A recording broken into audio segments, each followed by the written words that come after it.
Bismillahirrahmanirrahim. Assalamualaikum warahmatullahi wabarakatuh. Allah Subhanahu wa taala berfirman, A'udzu billahi minasyaitonir rajim. Bismillahirrahmanirrahim.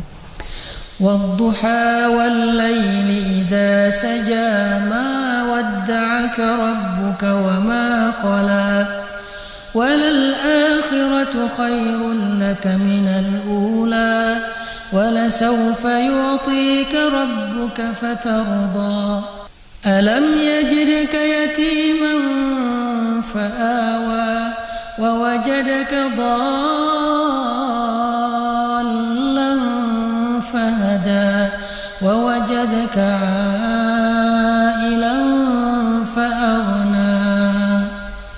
Nabi SAW pernah merasa sedih, pernah merasa bingung, pernah merasa galau, bimbang, karena beliau tidak mendapatkan wahyu dalam waktu yang lama. Ada riwayat mengatakan 50 hari Nabi tidak mendapatkan wahyu. Sampai-sampai saking bimbangnya Nabi, muncul prasangka bahwa jangan-jangan beliau sudah tidak pantas lagi menjadi Nabi. Jangan-jangan beliau melakukan satu kesalahan yang Allah kecewa dan murka kepada beliau. Jangan-jangan beliau sudah ditinggalkan oleh Allah dan tidak lagi diberikan tugas untuk berdakwah. Nabi merasa sedih, bimbang, dan merasa Allah marah kepada beliau. Setelah sekian lama Nabi dalam keadaan bimbang, sedih, galau, tiba-tiba malaikat Jibril turun dan berdiri di depan Ka'bah dengan cahayanya yang benderang. Cahaya itu terlihat oleh Nabi sampai ke rumah beliau. Kemudian Nabi datang dengan setengah berlari ke arah Ka'bah, dan dari kejauhan Nabi melihat wajah Jibril yang berseri-seri, tersenyum kepada Nabi. Kemudian Nabi bertanya, "Wahai Jibril, kemana aja? Udah lama gak ketemu," kata Nabi. Jibril menjawab dengan firman Allah di surat Maryam, "Wa ma natanazzalu illa bi amri rabbik." Wahai Muhammad, aku tidak bisa turun tanpa perintah dari Allah Subhanahu wa taala.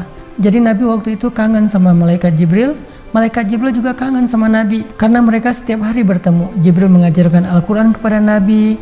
Nabi belajar tentang syariat dari Jibril. Tapi ini sudah 50 hari gak ketemu. Ketika Nabi bertanya dalam keadaan sangat rindu kepada Jibril, "Wahai Jibril, kemana aja? Udah lama gak ketemu?" Jibril menjawab dengan surat Maryam itu, "Wa ma natanazzalu illa bi amri rabbik." Ya Rasulullah, wahai Muhammad, aku juga rindu, tetapi kami tidak turun, para malaikat tidak turun kecuali dengan perintah Allah, karena malaikat tidak melakukan sesuatu kecuali dengan perintah Allah. Akhirnya Nabi merasa tenang. Ternyata Jibril belum lupa sama Nabi. Jibril gak benci sama Nabi. Jibril gak ninggalin Nabi.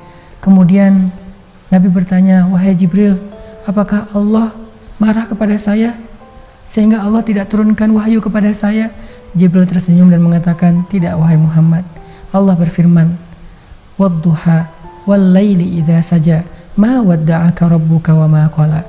Demi waktu duha, demi waktu malam ketika sudah sangat sunyi, ma wadda'aka rabbuka, Tuhanmu gak pernah ninggalin kamu, wa ma qala, apalagi benci sama kamu.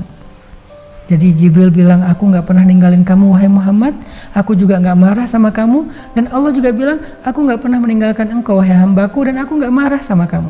Apa buktinya? Alam yajidka yatiman fa'awa. Bukankah dulu kamu seorang anak yatim, Allah yang melindungi kamu, membesarkan kamu, memelihara kamu? Wa wajadaka dhallan fahada. Kamu pernah tersesat di padang pasir, tidak tahu arah, lalu Allah menunjukkan jalan sehingga kamu sampai ke kota Mekah dalam keadaan selamat. Wa wajadaka ailan fa'aghna. Kamu pernah menjadi orang yang tidak punya apa-apa, Allah yang memberi kepada kamu rezeki dan kehidupan. Itu bukti bahwa Allah gak pernah ninggalin kamu wahai Muhammad. Allah gak pernah benci sama kamu wahai Muhammad.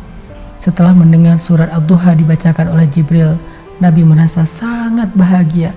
Malam itu Nabi menjadi seperti orang yang baru dapat hadiah yang sangat istimewa. Hatinya berbunga-bunga, matanya berbinar-binar. Saking bahagianya Nabi mendengar surat Al-Duha. Lalu surat ini dibacakan kepada para sahabat. Para sahabat membacakan kepada para tabi'in. Dan dari satu generasi ke generasi yang lain sampai kepada kita. Lalu apa pelajarannya? Ternyata surat Ad-Duha bukan hanya japrian dari Allah kepada Nabi, tetapi itu juga japrian dari Allah kepada kita. Seolah-olah Allah bilang, seolah-olah Allah ngomong sama kita, wahai fulan, wahai hambaku yang sedang galau, yang sedang bimbang, yang sedang sedih, yang sedang merasa dia sendiri gak punya siapa-siapa, yang sedang merasa Allah gak terlibat dalam hidupnya, wahai hambaku, ma wadda'aka rabbuka wa ma qala. Aku sebagai Tuhanmu yang memelihara kamu, yang menjaga kamu, yang menciptakan kamu, gak pernah ninggalin kamu, apalagi benci sama kamu. Allah tuh gak benci sama kita. Sehingga la ta'asu, jangan berputus asa. Allah tuh selalu bersama dengan hambanya selama hamba itu berharap kepada Allah Subhanahu wa ta'ala.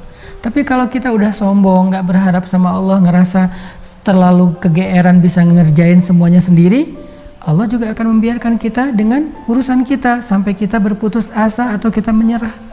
Tapi kalau kita berharap kepada Allah, Allah gak pernah mengecewakan siapapun yang berharap dan bergantung kepadanya. Lalu kenapa galau? Kenapa khawatir?